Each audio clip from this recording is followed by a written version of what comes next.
Балам, мына жаққа қарашы. Ана өрмекшіні көріп тұрсың ба? Не істеп жүр? Иә, ата, өрмек тоқып жүр.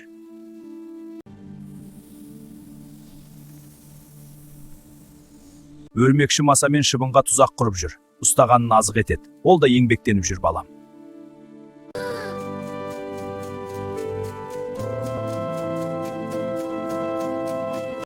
Анау құмырсқаны көрдің бе?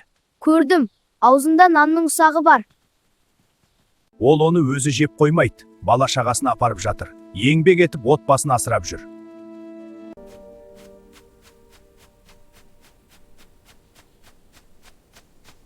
Ал жоғары қара, не көрдің? Қарлығаш, аузында шөп бар. Ол балапандарына ұя салып жүр. Бұл дүниеде жұмыссыз жүрген жан жоқ. Сені де Алла босқа жаратпаған. Еңбек етуге, пайдалы болуға әдеттену керек. Түсіндім, ата, мен де еңбек сүйгіш боламын. Еңбек өмірдің сәні. Еңбек еткен елге қадірлі.